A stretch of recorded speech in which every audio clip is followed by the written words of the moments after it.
Bu hafta size Ekim ayında Kore'de dizi, film, müzik, magazin konularında neler olmuş kısa onlardan bahsedeceğim bir video ile geldim. Bu ne arkadaş? Bana karakterin bir önemli bir özelliğini de veremiyor musun ya? Ben yanlış mı duyuyorum yoksa bu dizide Park Yong-sik kötü bir fantastik karakteri mi canlandıracak? Bu ikilinin iddiası bile beni o kadar heyecanlandırdı ki dedim bunu mutlaka almak zorundayım. İnşallah bunu kabul ederler. Çok heyecanlandım. Vallahi çok heyecanlandım. Yani dört gözle bekliyorum. Bunların bu ilişki açıklamaları beni çok güldürüyor. İhtiyatlı bir şekilde romantik bir ilişki geliştirmek ne mesela? Hemen şey diyenler olmuş işte dizinin reklamını yapmak için sevgili haberleri çıktı falan diye. NCT'nin eski üyesi Moontae ile ne için soruşturma açıldığı ortaya çıktı. O da yetmiyor, size bu diziyle alakalı güzel bir bilgi daha vereceğim. Müzik listeleri kendini hazırlasın artık. Bir numaraya yine belli bir süreliğine yerleşecek isim belli oldu.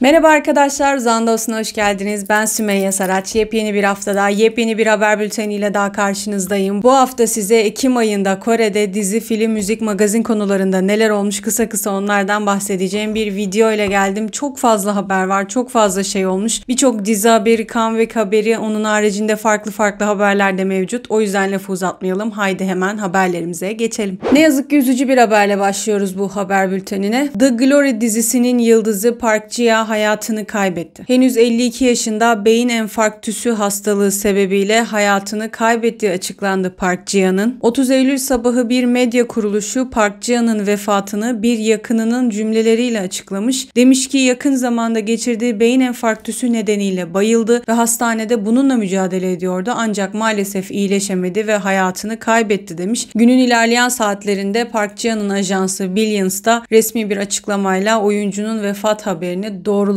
Park Ji-hye 2002 yapımı The Coast Guard filminde ilk kez ekranlarda görünmüş. Sonrasında da 2022 ve 2023'te Netflix dizisi olan The Glory'de Song Hye-kyo başrolün annesi Jong Mi-hae rolüyle de güçlü bir izlenim bıraktı. Biz de birçoğumuz da bence kendisini o diziyle tanıdık. Benim de görsel olarak o diziyle tanıdığım bir isimdi kendisi. Henüz 52 yaşındayken ne yazık ki bir hastalık nedeniyle hayatını kaybetmiş olduğunu bu şekilde duyurdular. Geçiyoruz bir diğer habere. Ong Seung-woo askerden terhis edildi. Ordunun askeri bandosunda yaklaşık 18 ay boyunca görev yapan Ong Seung-woo 16 Ekim'de terhis edildi. Oyuncu şirketi aracılığıyla terhis edildikten sonra şöyle bir açıklama paylaşmış. Ülkeye kendilerini adamış subaylara ve askerlere hizmetlerini tamamlayan birçok kıdemli üyeye derin saygı duyuyorum. Hayatımda başka türlü karşılaşamayacağım deneyimler ve duygularla dolu bir zamandı. Hayranlarımın, ailemin ve beni bekleyen arkadaşlarımın desteği sayesinde güç kazandım. 20'li yaşlarımı askerlikle tamamlarken 30'lu yaşlarıma edindiğim değerli deneyimlerle başlayacağım. Gelecekte de ilgi ve desteğinizin devamını rica ediyorum demiş. Birkaç da fotoğraf yayınlanmış hatta o günle alakalı. Ong Seung-woo 2017 yılında Produce 101 ikinci sezonda şarkıcı olarak çıkışını yaptı. Sonrasında da dizi ve filmlerde de görünerek oyuncu olarak yeteneklerini kanıtlamış bir isim oldu. Nihayet askerliğini de bu sayede tamamladı. Bundan sonraki süreçte de muhtemelen yeni projelerde kendisini görme imkanımız olacak. NCT üyesi Renjun sağlık sorunları nedeniyle ara verdikten sonra nihayet geri dönüyor. SM Entertainment 7 Ekim'de sağlık sorunları nedeniyle geçen Nisan ayında geçici bir ara veren Renjun'un faaliyetlerine devam edeceğini duyurmuş. Açıklamaları şöyle: Renjun sağlık nedenlerinden dolayı aktivitelere esnek bir şekilde katılıyor ancak uygun tedavi ve dinlenme sayesinde önemli bir ilerleme kat etti. Görüşmeler ve Renjun'un geri dönme isteği ve tıbbi ekibin tavsiyeleri göz önünde bulundurulduğunda faaliyetlerine güvenli bir şekilde devam edebileceğini duyuruyoruz. Bu duyurunun ardından resmi olarak geri dönecek demişler. Renjun'un iyileşme süresinde bize destek veren ve cesaretlendiren hayranlara teşekkür ederiz. Biz de onun geri dönmesi için elimizden gelen her şeyi yapacağız diyerek açıklamayı sonlandırmışlar. Geçiyorum bir diğer habere. T-ara üyesi Jiyeon ve profesyonel beyzbol oyuncusu Hang Jae-kyun boşanıyor. JTBC News'in 5 Ekim'li haberine göre bu iki ünlü isim geçtiğimiz ay boşanma arabulucu arabuluculuğu için başvuruda bulundular. Rapora yanıt olarak da Jihon'un yasal temsilcisi her iki tarafta farklılıklarını aşamadı ve ayrılığın ardından boşanma konusunda anlaştıktan sonra Seul Aile Mahkemesi'nde boşanma arabuluculuğu için başvuruda bulundular. Sizden kışkırtıcı raporlar ve spekülatif yorumlar yapmaktan kaçınmanızı içtenlikle rica ediyoruz diye bir açıklama paylaştılar. Ben bu ikilinin evliliğini daha çok yeni zannediyordum. Hani sanki bu yılın başında evlenmişler gibi hissediyordum ama meğersem 2022 yılında evlenmişler ve yaklaşık 2 yıl sonrasında da boşanma kararı almışlar. Tabii ki de sebeplerini detaylı bir şekilde söylemediler. Söylemezler de, sadece farklılıklarını aşamadılar gibi bir açıklama yapmışlar. Bu sayede de boşandıklarını öğrenmiş olduk. Geçiyorum bir diğer habere. Social Savvy Class 101 başrol oyuncuları Kim Woo-sok ve Kang Na-on'un sevgili oldukları doğrulandı. 25 Ekim'de News One, Kim Woo-sok ve Kang Na-on'un yaklaşan web dizileri Social Savvy Class 101'in çekimleri sırasında tanıştıktan sonra yakın zamanda flört etmeye başladıklarını bildirmiş. Habere yanıt olarak da Kim Woo-sok'un ajansı, Kim Woo-sok ve Kang Na-on'un birlikte çekimleri tamamlandıktan sonra ihtiyatlı bir şekilde romantik bir ilişki geliştirdiklerini doğruladık açıklamasında bulunarak haberi doğrulamış. Bunların bu ilişki açıklamaları beni çok güldürüyor. O kadar böyle suya sabuna dokunmadan hafif bir şekilde yapıyorlar ki o açıklamayı. İhtiyatlı bir şekilde romantik bir ilişki geliştirmek ne mesela? Hani dümdüz direkt söyledim, evet sevgili oldular, artık aralarında bir şey var gibi ama işte çok kibar oldukları için ve fanlardan korktukları için diyeceğim ama henüz bu ikilinin o kadar böyle sert fanları olduğunu düşünmüyorum. Sıkıntılı fanları yoktur muhtemelen. Hep böyle açıklamalar yapıyorlar. Bu arada Social Savvy Class 101 dediğimiz dizi henüz vizyona girmedi. Bildiğim kadarıyla Kasım ayı içerisinde yayınlanacak web dizilerden bir tanesi. Onu da hatta dizi videosunda anlatmıştım geçtiğimiz ay için ama o ay yayınlanmadı.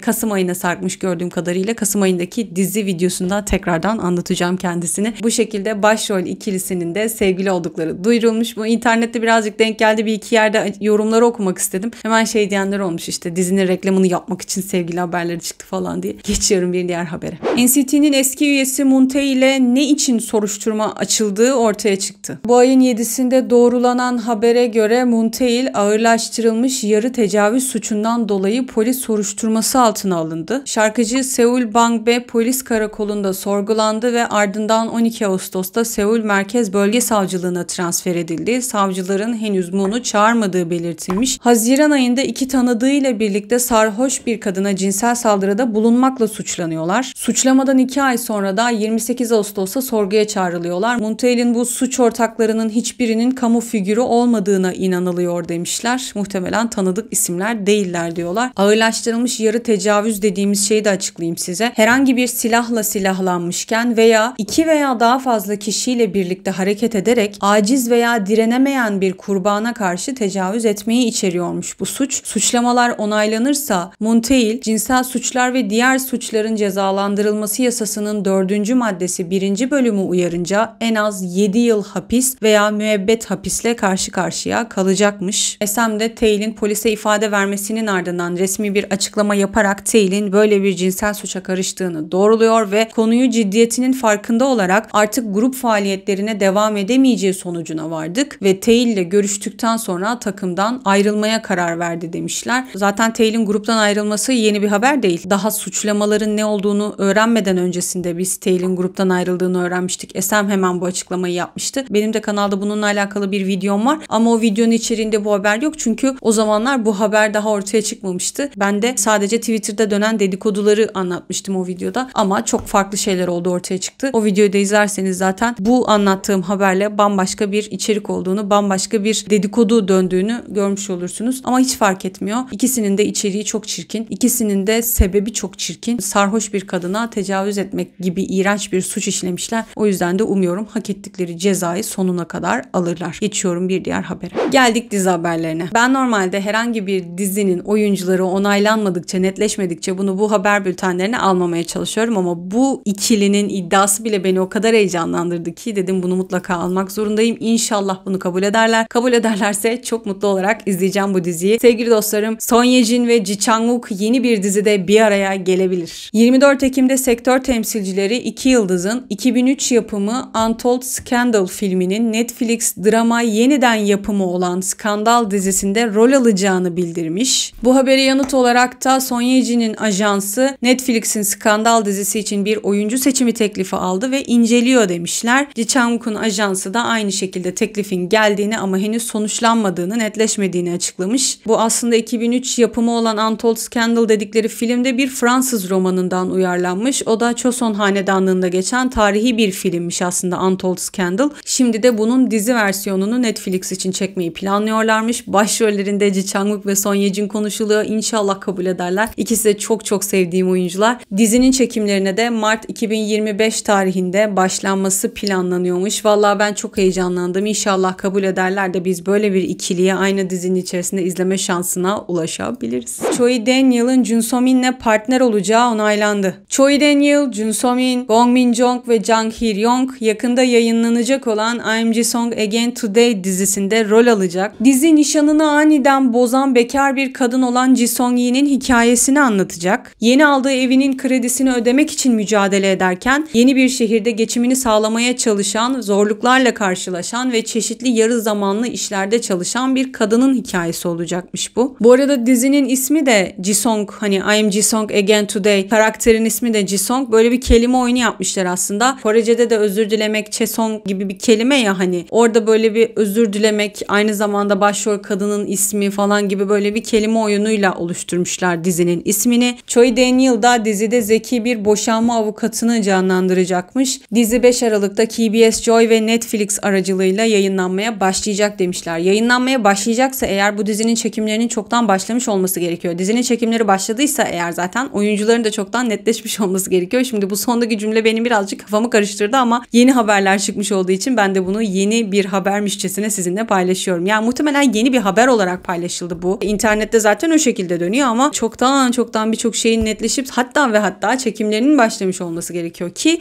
dizi 5 Aralık'ta yayınlansın. Böyle haberleri bazen çok geç veriyorlar. Geçiyorum bir diğer habere. Song Joong-ki'nin yeni dizisi olan My Yacht'un ana kadrosu netleşti. Song Joong-ki, Chun Woo-hee, Lee Jung-yong bu dizinin ana kadrosunu oluşturan isimler. Dizinin konusu şöyle: My Yacht çoğu insandan daha geç sıradan bir hayat yaşamaya başlayan Sun Woo-hee, Song Joong-ki'nin karakteri ve kendi başarısı için ilk aşkının huzurunu bozmak zorunda kalan Sung Jae-yong'u konu alan bir romantik dizi olacakmış. Sung Jae-yong da zaten Chun Woo-hee'nin karakteri. Hikaye hayatlarının en karanlık dönemlerinde birbirlerine destek olan bu iki karakterin 10 yıldan uzun bir süre sonra yeniden bir araya gelmesini ve birlikte yeni güzel anlar oluşturmaya başlamasını anlatıyor. Lee Jung-yong da dizide Phil Entertainment'ın bünyesinde çalışan ve Sung Jae-yong tarafından yönetilen bir oyuncu olan Mo Tae-rin'i canlandıracak. Yani başrol kızımızın yönettiği şirkette çalışan bir oyuncu olacakmış kendisi dizide. Mo Tae-rin tüm hayatını bir ünlü olarak geçiriyor ve çocuk oyuncudan başarılı bir yetişkin yıldıza dönüşüyor. Song Joong-ki'nin uzun zamandır herhangi bir şeyini izlemiyordum. Son çektiği filmi de hala izleyemedim. Çok özlediğim isimlerden bir tanesi kendisi. 2025 yılında da My Yacht dizisinin yayınlanması planlanıyormuş. Valla bu diziyi dört gözle bekleyenlerden birisi de ben olacağım muhtemelen. Ma Dong-suk ve Park Yong-sik'in yeni bir süper kahraman dizisinde rol alacağı onaylandı. 22 Ekim'de yaklaşan fantastik dizi 12'te Ma Dong-suk ve Park Yong-sik'in başrol olacağı onaylanmış. Doğu'nun 12 zodyak hayvanından esinlenen bu dizi Kore Yarımadası'nı kötü ruhlardan korumak için insan formunda, insan dünyasında yaşayan 12 meleğin hikayesini anlatacak. Uzun zaman önce melekler fedakarlıklarıyla kötü güçleri cehenneme kapatmayı zar zor başarıyorlar ve dünyaya barışı getiriyorlar. Ancak kötü ruhların uyanmasıyla kaos geri dönüyor. Supernatural dizisi aklıma geldi. Ma Dong-suk bu dizide kaplanı simgeleyen 12 zodyak meleğinin lideri Tesan rolünü üstlenecek. Park Yong-sik de uyanan kötülüğün gücü olan kargayı simgeleyen Ogui'yi canlandıracakmış. Hikaye binlerce yıl sonra dünyayı kaosa sürüklemek için yeniden ortaya çıkan Ogui'ye ve ardından gelen destansı savaşa odaklanacakmış. Ben yanlış mı duyuyorum yoksa bu dizide Park Yong-sik kötü bir fantastik karakteri mi canlandıracak? Çok heyecanlandım. Vallahi çok heyecanlandım. Yani dört gözle bekliyorum. İlk defa Park Yong-sik'i kötü bir rolde izleyeceğim galiba. Düşünüyorum şu anda Park Yong-sik'i hiç kötü bir rolde izlemedik biz değil mi? Hiç öyle bir dizisi yoktu. Varsa da benim aklımda kalmamış. Ki birçok işini neredeyse izledim. Bir iki tek tük belki kalmıştır izlemediklerim ama bir kötü karakteri canlandıracak olması, hele bir de böyle fantastik bir karakteri canlandıracak olması beni çok heyecanlandırdı.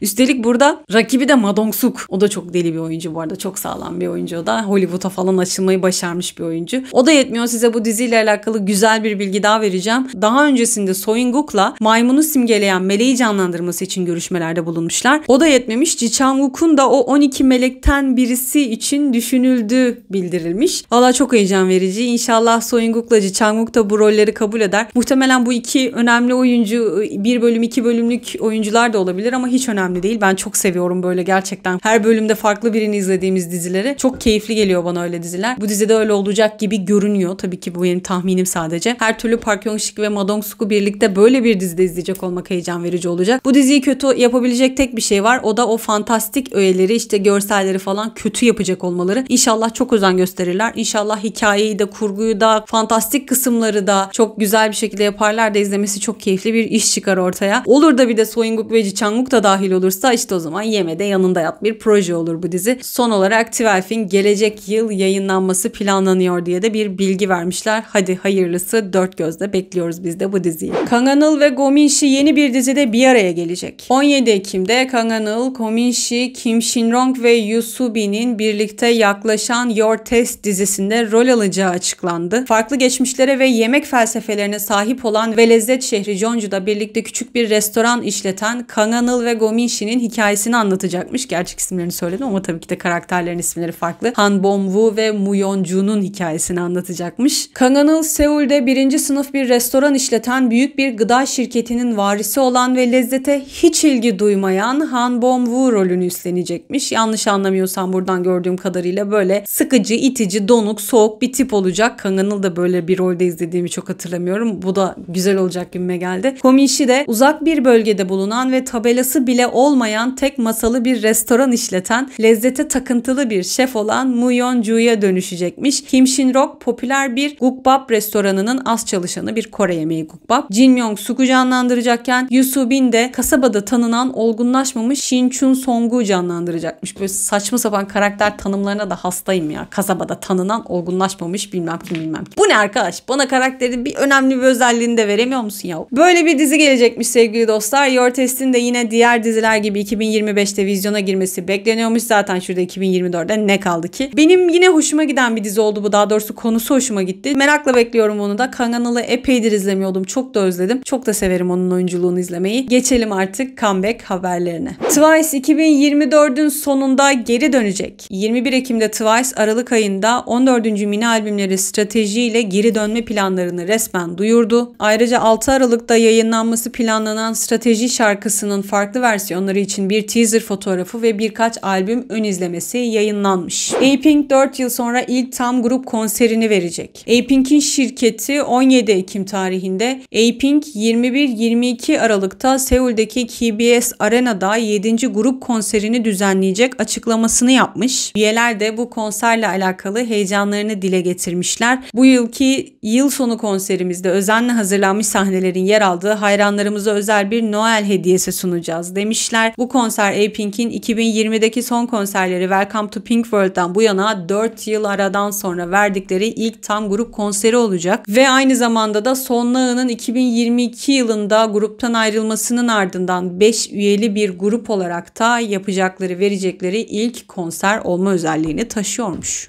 BTS üyesi Jin solo olarak geri dönmeye hazırlanıyor. 14 Ekim'de bir medya kuruluşu Jin'in Kasım ayında geri döneceğine dair bir haber yayınlamış ve Big Hit Müzik'te çıkıp bu haberin doğru olduğunu açıklamış. Jin bildiğiniz üzere askerlikten artık terhis olan bir BTS üyesi. O yüzden de çıkar çıkmaz da aktif olarak aktivitelerde, etkinliklerde yer almaya başladı. Gelecek yıl yayınlanması planlanan Netflix dizisi Kians Bizarre B&B'nin çekimlerini tamamlamış. Bunu ben de bilmiyordum. Bu bence birçok kişiye sürpriz oldu. Böyle bir işte artık dizi mi, program mı, bu ne olduğuna dair pek bir fikrim yok. Biraz bakındım internette, bulamadım ama galiba program. Oranın da o programında projenin de çekimlerini tamamlamış. Ayrıca 11 Ekim'de yayınlanan özel single'ı Super Tuna Japonya'nın Oricon günlük dijital single'ları listesinde 1 numaraya yerleşmiş. Zaten BTS üyelerinin başarıları gün gibi ortada. Ne yaparlarsa yapsınlar hep başarılı oluyorlar. Hep listelerde 1 numaraya yerleşiyorlar. Jin de yeni bir solo albümle geri dönecek. Müzik listeleri kendini hazırlıyor hazırlasın artık. Bir numaraya yine belli bir süreliğine yerleşecek isim belli oldu. Geçiyorum bir diğer habere. Yine Jin'in albümüyle alakalı bir haberle devam edeceğim. Red Velvet üyesi Wendy'nin Jin'in Yaklaşan albümünde bir parçada yer alacağı onaylandı. Spot TV News'un 16 Ekim tarihli haberine göre Wendy Jin'in merakla beklenen solo albümünde bir şarkıda yer alacak. Habere yanıt olarak da Big Hit ve SM temsilcileri bu haberi doğruladılar. Wendy Jin'in ilk solo albümü Happy'deki bir parçanın düetinde yer aldı diye de açıklamayı, bu haberi onaylamışlar. Jin'in ilk solo albümü Happy'nin 15 Kasım'da yayınlanması planlanıyormuş ve albümde 6 parça yer alacakmış. TWS'in Kasım ayında geri döneceği onaylandı. İlgan Sports'un 10 Ekim tarihli haberine göre TWS Kasım ayında geri dönüş yapacak ve şu anda yeni albümleri için yoğun bir şekilde hazırlıklarına devam ediyorlar. Ve TWS'in şirketi Pledis Entertainment bu raporu onayladı. Bu yeni albüm Haziran ayında çıkan ikinci mini albümleri Summer Beat'ten yaklaşık 5 ay sonra yayınlayacakları ilk albüm olacak. Grup ilk mini albümleri Sparkling Blue ile Ocak 2024'te çıkış yaptılar ve çıkış parçası Plot Twist ile müzik sahnelerini kasıp kavurdular. Kısa sürede başarılı olan yeni gruplardan bir tanesi TWS. Ben hiçbir üyesini, hiçbir şarkılarını bilmiyor olsam da maşallah K-pop severler hemen onları da çok sevip sahiplendiler ve bu şekilde Kasım ayında yepyeni albümleriyle geri döneceklerini de duyurmuşlar. Kepler 7 üyeli grup olarak ilk geri dönüş tarihini duyurdu. Kepler'ın ajansı grubun 1 Kasım tarihinde geri döneceğini resmen duyurdu. Bu albüm Haziran ayında yayınladıkları ilk tam albümleri Keep Going, onu yayınlamalarının ardından 5 ay sonraki ilk albümleri olacak. Bu geri dönüşün aynı zamanda şöyle bir özelliği de var. Kepler'ın üyeleri olan Mashiro ve Yeseo yakın bir zamanda gruptan ayrılmışlar ve onların ardından 7 üyeli olarak bu grubun ilk geri dönüşü olacakmış. Ve bu sayede comeback haberlerini de, dizi haberlerini de, diğer bütün haberleri de bitirmiş olduk. Geldik klasik marka itibar sıralamalarına. Benim en sevdiklerimden bir tanesi bu, biliyorsunuz ki Ekim ayının birçok alandaki marka itibar sıralaması açıklandı. Ben de şimdi size hemen onları okuyacağım. Şimdi söyleyeceğim marka itibar sıralamasını ben de ilk defa okuyorum. Daha öncesinde yapıldıysa da ben görmedim. Gözümden kaçmış ama bu ay için bunu gördüm. Dedim hemen almalıyım bunu da, çünkü hoşuma gidiyor böyle şeyler. Ekim ayının dizi marka itibar sıralamasını açıklamışlar sevgili dostlar. Yine Kore İş Araştırma Enstitüsü 8 Eylül ve 8 Ekim tarihleri arasındaki verileri kullanarak 22 popüler dizinin arasından yapmış bu listeyi. Bu arada bilmeyenler için yine çok kısa anlatacağım. Marka itibar sıralamaları dediğimiz şeyler isimlerin, dizilerin, oyuncuların hiç fark etmiyor kim oldukları. K-pop'ta da yapıyorlar bu listeyi. Tamamen internette, sosyal medyada, televizyonda, yani genel olarak ülke içerisinde kim ne kadar konuşmuş, ne kadar bahsi geçmiş, adı geçmiş, bu tür şeyleri hesaplıyorlar. İşte tüketici katılımı, medya kapsamı, etkileşim, toplumsal farkındalık, izlenme endeksleri falan filan diyor ama hani bunlar kafa karıştırdığı için ben daha çok şey yapıyorum. Böyle sosyal medya, televizyon, şu bu, aklınıza gelebilecek her alanda bir isim ne kadar çok konuşulmuşsa o isim marka itibar sıralamasına giriyor. Bu şekilde de bunu açıklamış oldum. Şimdi geçiyorum hemen Ekim ayının dizileri arasındaki marka itibar sıralamasına. 1 numarada tabii ki de Love Next Door, 2'de Good Partner, 3'te Blackout, 4'te The Judge from Hell, 5'te Beauty and Mr. Romantic, 6'da Queen Wu, 7'de Suji and Uri, 8'de Dog Knows Everything, 9'da No Gain No Love, 10 numarada da Dear Harry dizileri yer almış. Şimdi gelelim Ekim ayının oyuncu marka itibar sıralamalarına. Kore İş Araştırma Enstitüsü 24 Ağustos 24 Eylül tarihleri arasında 100 oyuncunun arasından yapmış oldukları listeyi paylaşmışlar. İlk 10 şöyle. 1 numarada Jong Hae-in. Jong Hae-in şu anda çok güçlü Kore'de. Her yerde, çoğu listede ya adı var mutlaka ilk 5'in içinde ya da 1 numarada. 2'de Cha Seung-won, 3'te Jung So-min, 4'te Jun Jong-soo, 5'te Yoo Hae-jin, 6'da Park Shin-ye, 7'de Kim Woo-bin, 8'de Kim Je-jong, 9'da Hwang Jong-min, 10'da da Shin Hae-sun. Hep sevdiğim isimler. Sevindim bunları gördüğüme bu listede. Geldik müzik listelerine. K-pop'ta da bu listeleri çok yapıyorlar. Gruplar arasında da yapıyorlar. Grup üyeleri arasında da yapıyorlar. Ben de şimdi size Ekim ayının kız grubu marka itibar sıralamasını okuyacağım. Kore İş Araştırma Enstitüsü 13 Eylül 13 Ekim tarihleri arasında birçok kız grubu ile ilgili verileri ele alarak yaptıkları bir liste bu. 1 numarada Lee Seraphim, 2'de aespa,